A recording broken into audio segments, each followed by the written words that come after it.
हमारे दर्शक बंधु, व्यूअर्स, सब्सक्राइबर, आज विद्यापति जी का एक नए कविता का भावार्थ हिंदी में अपलोड होने जा रहा है। आप लोग देखें, सब्सक्राइब करें। जितने भी मेरे बंधु, व्यूअर्स, दर्शक पहली बार वीडियो पर आ रहे हैं तो कृपया करके एक बार सब्सक्राइब कर दें। विद्यापति जी का जो कविता का बोल है, जो उसके गीत का बोल है, जिसको उन्होंने लिखा है, बहुत मजेदार और मनोरंजक है, इंटरेस्टिंग है। बदन चांद तोर नयन चकोर में, ये उनका बोल है कि बदन चांद तोर नयन चकोर में।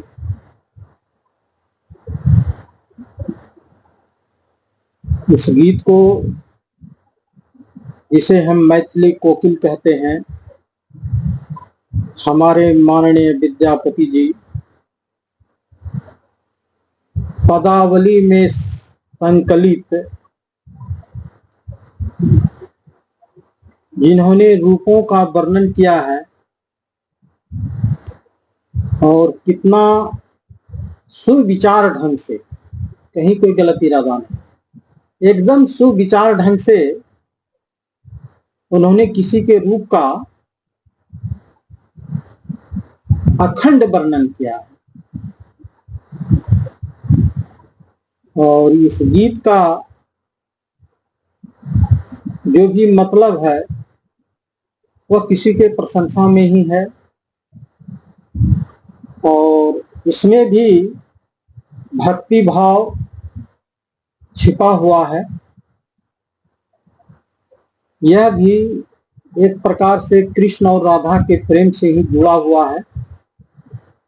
आप लोग इसको देखें, सब्सक्राइब करें, कमेंट करें। एक बार सब्सक्राइब और लाइक तो जरूर कर दें। आप लोग से मेरा प्रबद्ध निवेदन है, भाई बंधु लोग।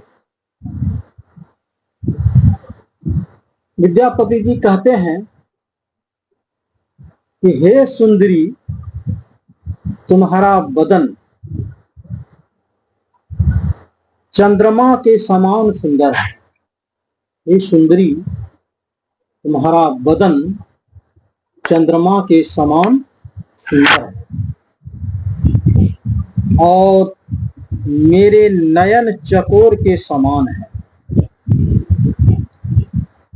चकोर रूपी मेरे नेत्र तुम्हारे अमृत रूपी सौंदर्य का रसपान करते हैं। तुम्हारे होठ फूल के समान मधुर है। कितना अच्छा, तुम्हारे होठ मधु के समान एकदम मीठा है। अमृत रूपी सौंदर्य रसायन का पान करते हैं। तुम्हारे होठ फूल के समान मधुर है और मैं भावरा रूपी प्रियतम हूं, और मैं भामरा रूपी प्रियतम। बिना मधु पान किए भला हुआ भौरा कितने क्षण जीवित रहते। भंवरा को भले कीड़ा मकोड़ा के रूप में जाना जाता है, लेकिन भंवरा कवि लोगों के लिए बहुत ही प्रतीकात्मक, भावात्मक, भावनात्मक, संवेदनशील एक जीव है, जिसने बहुत सारे कवियों को अपनी प्राकृतिक छटा के बारे में एक सांकेतिक रूप दिखाने के लिए बहुत ही अच्छा वर्णन किया है। ऐसे दैनिक जीवन में भावरा का कोई मोल नहीं, लेकिन जब कोई प्राकृतिक छटा की बात आती है तो भावरा का मोल बढ़ जाता है। वह एक अच्छा प्रेम प्रतीक रूप देने लायक जीव है। कोयल भी है, वह भी अपनी वाणी से कुछ कहता है। इसका बहुत सारे कवियों ने वर्णन किया है। उसके चलते हमारे विद्यापति जी को भी मैथिली कोकिल कहा जाता है।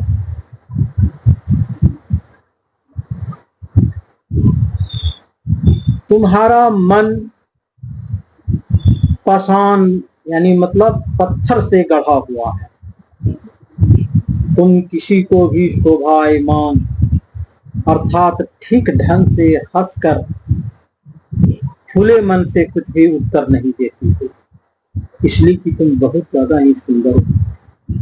तुम हंसते हुए ऐसा जाओ कि सुख से रात कट जाए, जिसे नींद नहीं आ रही हो, तुम्हारी हंसी और मुस्कुराहट को देखकर उसे नींद आ जाए, उसे चैन और शांति मिल जाए। तुम एक शांति के प्रतीक हो। कभी कभी आदमी के दिल में कुछ आशा उम्मीद रहती है और विचलित रहता है, तो वह जब कुछ अच्छा चीज देख लेता है तो उसके मन में सुविचार आने लगता है और यह सुविचार उसके अगले कदमों का बहुत अच्छा परिणाम देने वाला होता है।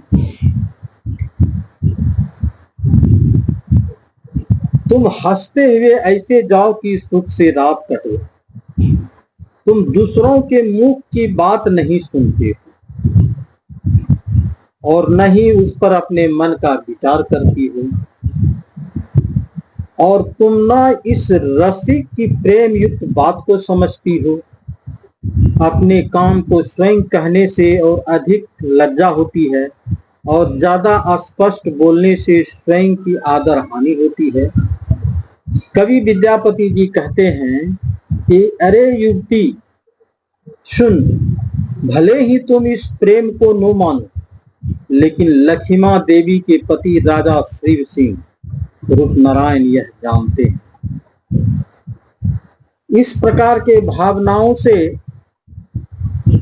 ग्रसित यह प्रेम प्रसंग कवि विद्यापति जी नायिका के अपूर्व सुंदरता का मनोयोग से चित्रण किया है। नायक बार बार उसे रिझाने का प्रयास करता है, परंतु उस पर ध्यान नहीं दे रही। यह प्रस्तुत पंक्तियां पदावली के रूप वर्णन खंड में संकलित है, जिसके रचनाकार स्वयं हमारे माननीय मैथिली कोकिल विद्यापति जी हैं। इस शोभायुक्त ढंग से जिस प्रकार भंवरे को प्रतीक मानकर उसकी सुंदरता का वर्णन करता है, उसके मान सम्मान के बारे में बतलाता है, बहुत सारी बातों को उसके दिमाग में लाता है। इस कविता का मैं बोल भी सुना देता हूं। बदन चांद तोरे नयन चकोर मोर, बदन चांद तोरे नयन चकोर मोर, रुपया में रस पीवे, अधर मधुर फूल पिया मधुकर तुल, बिन मधुकत खन जीवे। यानी भौरा बिना मधु को पिए कभी रह ही नहीं सकता। मानी न मन तुरे गढ़ल पशाने, मानी न मन तुरे गढ़ल पशाने, कके न रभ से हसिक छूनाओ तेरी, देखी सुखे ओ जाओ निसी अब सानी, पर मुखे नो सुन सी निज मने, न गुण सी न बुझे सी लड़े लरी बानु, अपन अपने काज कैती अधिक लाज अरधित यादर हानि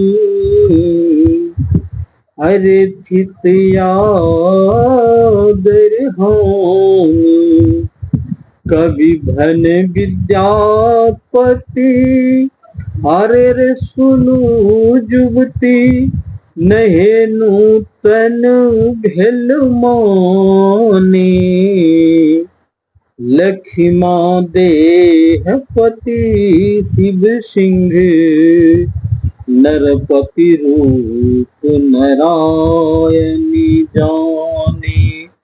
ये विद्यापति जी के कविता का मैंने एक प्रकार से बोल था जिसको उन्होंने लिखा था, और उसके पहले ही मैंने उसके भावार्थ में सारी बातों को बता दिया। इसमें फर्स्ट लाइन है इसका कि बदन चांद तोर नयन चकोर। इसी कविता जो पदावली में है विद्यापति जी का, इसको मैंने हिंदी में स्पष्ट रूप से व्याख्यान किया कि किस प्रकार से विद्यापति जी एक सुंदरी को उसके रूप का बखान करते हैं और उसे कहते हैं कि तुम एक बार मुस्कुरा दो तो तुम्हारी मुस्कुराहट से कितनी कुछ शांति मिल जाएगी। लेकिन वो लज्जा बस ऐसा कुछ नहीं करता। लज्जा बस अपनी किसी भी रूपरेखा सुंदरी को वो स्पष्ट करने से हिचकिचाती है।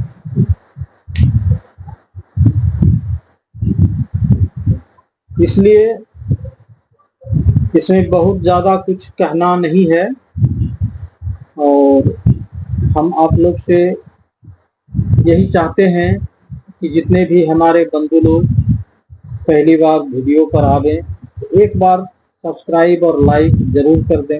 यदि कमेंट नहीं करते हैं तो कर सकते हैं तो कमेंट भी कीजिए। आपके कमेंट को पढ़ा जाएगा, देखा जाएगा और आपके इच्छा अनुसार भी काम किया जाएगा। इसलिए कि इच्छा इसमें दर्शक लोगों की है। मुझे तो जो अच्छा लगा मैंने कर दिया। अब अच्छा लगने की बारी दर्शकों की है, और दर्शक को ही अच्छा लगना, मेरा अच्छा लगना काम आएगा। स्पष्ट रूप से मैं कह रहा हूं कि हमारे जितने भी दर्शक जो पहली बार वीडियो पर आएंगे, कृपया करके वो सब्सक्राइब और लाइक अवश्य कर दें, आपसे निवेदन है। और आपके इस कार्य के लिए बहुत बहुत आभार प्रकट करता हूँ, शुक्रिया अदा करता हूँ,